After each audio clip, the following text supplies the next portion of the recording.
happening. People who did everything right feel empty. People who succeeded feel restless. People who climbed the ladder don't know which direction to go next.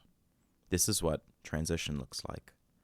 A moment where old identities no longer fit, but new ones haven't formed yet. This episode is about naming that space, normalizing it, and learning how to move through it without rushing or numbing.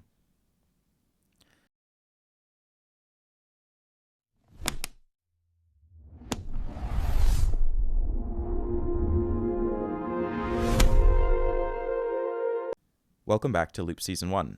I'm your host, Josh Thompson-Persaud, co-founder of WorkSelf, here with my fellow co-founder, Wolf Magdelinic. Welcome back to the show, Wolf. Thank you, Josh. This episode is for the people who did everything right and still feel off. Today, we name the transition many high performers are quietly going through, and we offer a path through it. So, Wolf, why do you think so many high performers are really struggling with their identity and are feeling lost right now? High performer or ambitious personality obviously takes pride in their work and they want to do a good job. So whatever displacement comes now with AI, but even in the past, those are the individuals that are going to feel the strongest about the displacement. And it becomes something that needs to be navigated carefully. So how you navigate, we'll get into it, but it's also how do you feel and spot and be aware of this tension that I'm perhaps misaligned or unhappy or feeling I'm in a wrong career path. Because the markers are not necessarily easy to spot. They show up in different ways. For me personally, those moments in my career when I was misaligned usually showed up in obesity or, depression. Yeah. And I have maybe ill-placed causes of those things to, something nothing to do with work, when in fact was very much to do with my work persona. Yeah, I think sometimes we talk about how we spend, 80% of our adult life working. It's the thing that takes up the most active time of our day. It takes up the most brain power. And in many ways, it kind of constitutes identity, which we've talked about before as well. I think there's something more difficult for high performers than maybe your average person that's happening here, with a high performer tying their identity to the work and the quality of work that they do. And this shift that's creating, ripples all over sectors and industries becomes difficult to navigate and reconcile with that sense of internal identity, which is, I'm a hard worker, I'm competent, and you talked about what are the signs. So when we say feeling lost, what does that mean? What does that look like? How do people know that when they're lost? Well, it's hard to spot. Personally, as I said, it shows up in kind of bodily, energetic awareness. It's and it's not one moment. It's usually a sustained, prolonged, amorphous kind of period of time where usually motivation suffers, or you're having, in my case, I mentioned, weird eating habits, late nights perhaps. So it's not one moment. That's the point. And it's harder to be in tune and get kind of early warnings or even, good markers that, this is because I'm, unhappy at work. But it's very important to get there, and ambitious people and, people that are really caring about their career growth need to focus and really work on being aware if they get into that state, because the change and the flux that all the careers and jobs are going to be subject to is accelerating. Yeah. Yeah, I think of this this idea of grief that we've talked about a little bit before on the podcast. And there's something that is unnatural about that process of letting go of something that we previously held true to our heart. And, you know, I think I really struggled with admitting that there is a sense of loss and a sense of grief, because grief, I think, is often it's often something that's reserved for quote unquote more emotional, more, I guess, like tangible. Somebody in your family died, that's when you experience grief. But there is a sense of loss, and you have to process that when it comes to feeling challenged in the workplace, in your career.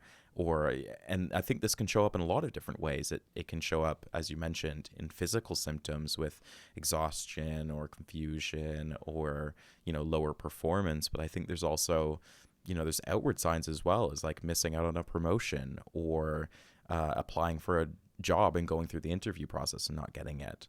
There's a lot of ways that we experience this loss in really tangible ways.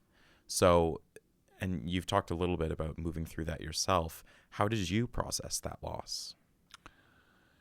First, I think that's, you know, it's normal to grieve your prior, you know, work identity or your prior, you know, work association that you were proud of and thought you did a good job. And it's normal. So I don't think negating the feeling is the solution.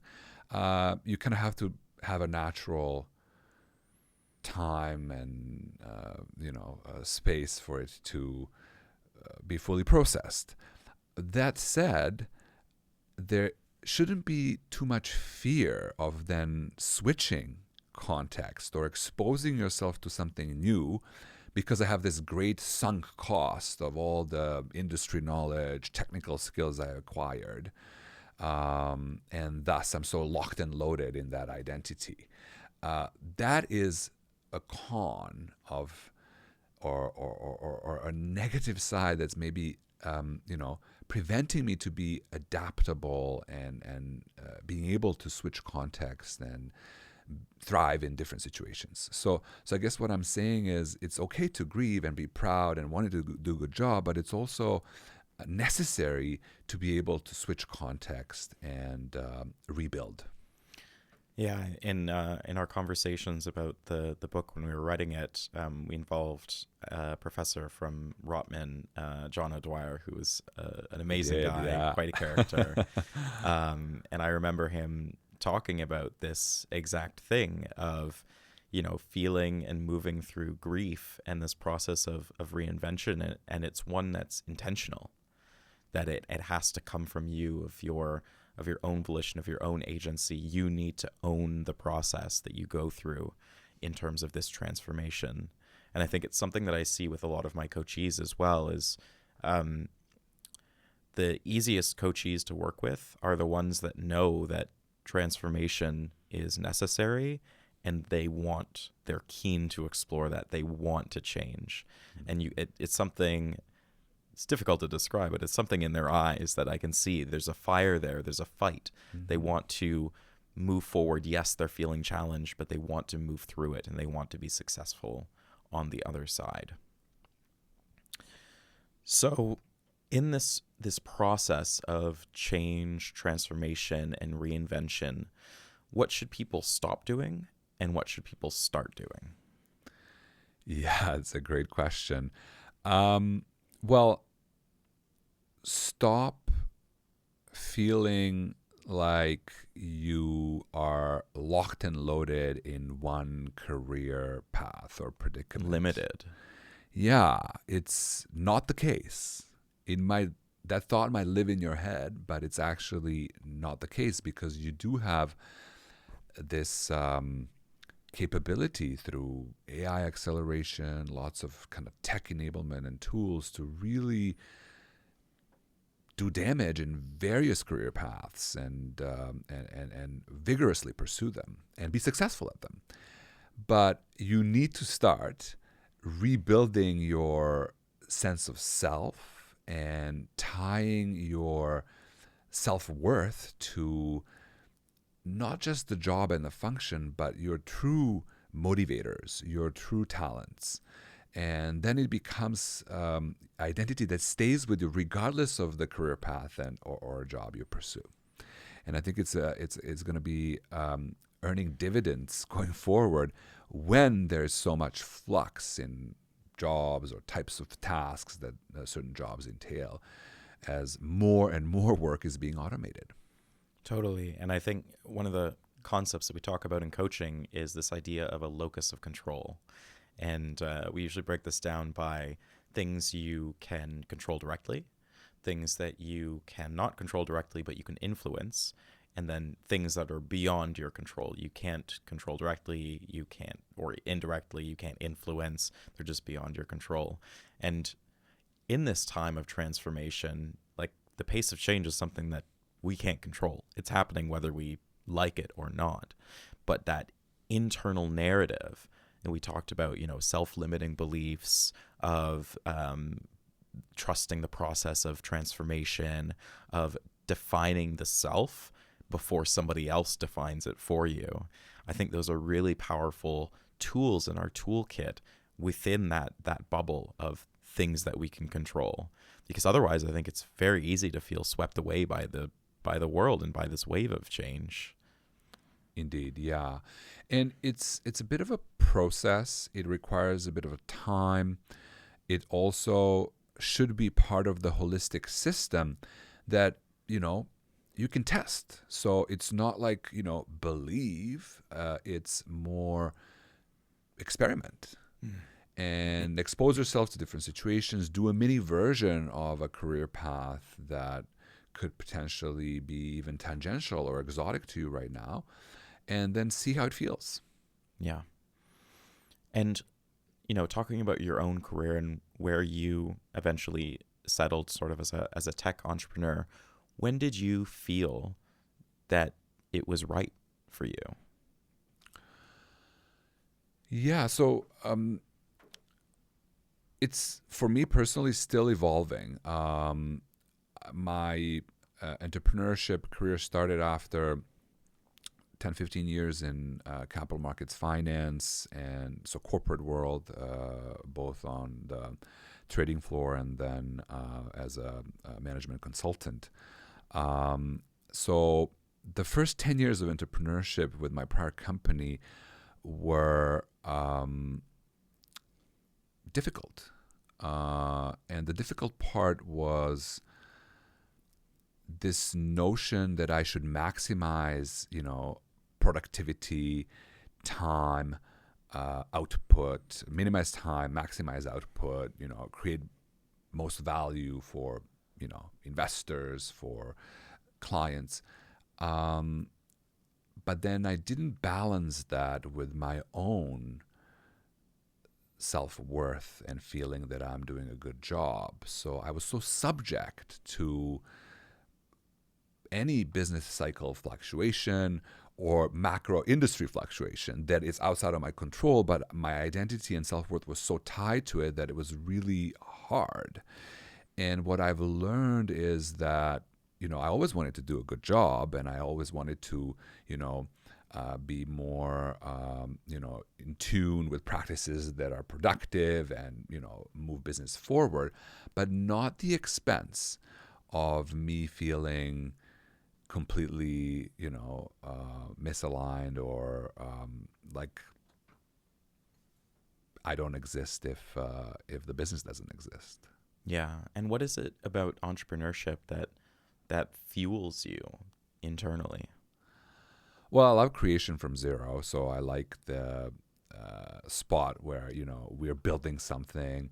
I like building new things. I've also worked a lot in AI algo development prior to the LLMs, and this kind of recursive teaming of thought to arrive at the solution that we wouldn't be able to arrive at individually, was kind of systems building, and that part is really motivating to me. Yeah, and it sounds like this is something that has evolved over time. And I think there's something really beautiful about the fact that it's, with WorkSelf, the company that we're building, we're leaning into that career transition, but it's something that we've both personally navigated and experienced. It's personal. Yeah. It stemmed from personal struggle, and this kind of sense of being directionless, even because when I was in between these two businesses, I didn't have necessarily an exact idea to pursue, but it was running experiments with different ideas to kind of see what feels right for me, and what I see can succeed. And it was combination of these influences, experiments, and little learnings that led to work self-formation, and is very personal experience in it. Yeah, I love this idea of the blueprint that we have. There's something really tangible about having directions to pursue the answers that you want. To not get the answers themselves, because those are going to be individual to you, but to pursue the answers that you want, to have a guide, to ask the right questions, to be accompanied on the journey with people who understand you, to be with a community who wants to grow with you. As kind of going back to that career coaching point of the people who are most successful in coaching are the ones who actually want to change really fundamentally. Yeah. And, if this tangential or example thought I'm putting on the table about algo development or AI algo development is of any worth, what it taught me is that you have to run an experiment, and you have to be very clear in asking an exact question that can be answered only with a yes or no. And when you run this experiment, the whole purpose of the experiment is to arrive at the yes or no, because only then you'll know if it's a no, great, that actually learning from a yes or a no is equal, because it leads you to the next step. And, setting things up like that as a learner in my own career development, I think it's a very beneficial thing, because if we do not set it up so that the answer is satisfactory to us, what's going to speak in our head is likely our bias.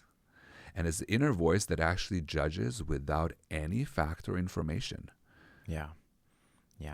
I think that's so important, and through this time of evolution, is to have that solid sense of self, have confidence in the traits that you like and that you appreciate, you want to grow within yourself, and to have a solid grounding for the data that drives your decisions into the future. Transition is evolution. If you're feeling lost, it might be because the version of you that got here isn't the one that you want to take forward. So next episode is going to be all about hiring and the practicality behind getting hired and being promoted in 2026. Till then, stay well and keep closing your loops.